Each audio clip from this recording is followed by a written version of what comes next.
Hello, ladies and gentlemen. Welcome back to day 2 of section 10.1. Today we're going to talk about choosing a sample size. Now, this particular learning target doesn't necessarily appear in the current course and exam description for AP Statistics anymore, but I think it's important for you to know how to work through this. All right, so by the end of this lesson, you'll be able to determine the sample size required to obtain a C% confidence interval for a population mean with a specific margin of error. So as I said, we are on 10.1 day 2, choosing a sample size. You can read much of this information on pages 661 to 663.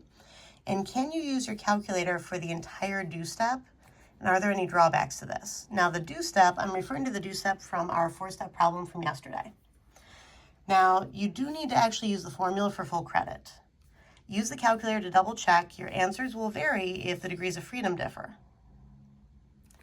Right? But as I showed you yesterday, you actually can use the calculator for many of the parts of the formula and then just show that you know where those pieces go.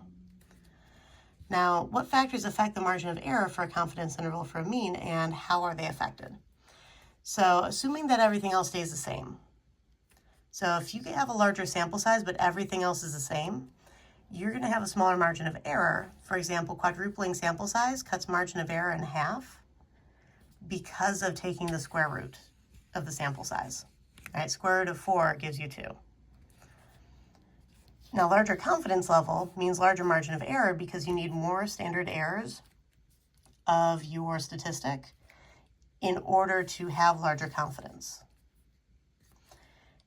The margin of error doesn't account for bias, only sampling variability, so do be careful of this.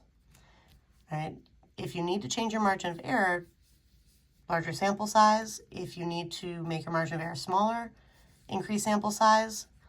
You could decrease confidence level if you need to make it smaller. A larger confidence level always leads to a larger margin of error, which means a wider interval. Now, how do we choose an appropriate sample size when we're planning a confidence interval for a mean? Well, first of all, we tend to use T star times our sample standard deviation divided by the square root of n. And that's going to be greater than or equal to our margin of error, and then we solve for n. Now the problem is we don't have the sample standard deviation, and we need our sample size to figure out T star for the degrees of freedom, and we're trying to figure out our sample size.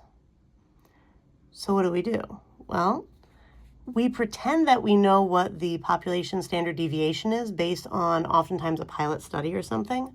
And we use Z star instead so that we don't need the sample size to get degrees of freedom. We can just use 0 and 1 for the standard normal curve. And so an example of this, administrators at your school want to estimate how much time students spend on homework on average during a typical week. They want to estimate mu at the 90% confidence level with a margin of error of at most 30 minutes. A pilot study indicated that the standard deviation of time spent on homework per week is about 154 minutes. How many students need to be surveyed? Well, since we don't have the population standard deviation, we're going to use the pilot standard deviation in its place, but we're still going to pretend like it's our population standard deviation. And instead of T star, we're going to use our Z star, as I said in the previous question. And because of that, let's see, 90% confidence interval, that means that the tail area is going to be 10%. Half of that is 5%, which is 0.05 as a proportion. So if we're finding Z star, we need to do inverse norm. Area is 0.05, mean is 0, standard deviation of 1. And let me remind you of how to do that. So we would do second vars to get to distribution, go down to inverse norm, area of 0.05, 0.1. And if you want to find the right tail area, that will actually give you a positive Z star. Left tail area will give you a negative Z star, or you could type in 0.90 up here and use the central area to find your Z star. All right, I'm just going to use the right area to find a positive Z star, 1.64, let's see, the 8 after the second 4 rounds it up to a 5. So that's why I have 1.645. And if we start filling these numbers in, let's see, I have margin of error of at most 30 minutes, which is why I have 30 right there. Standard deviation of time spent on homework, 154 minutes. That's why I have 154 up at the top here.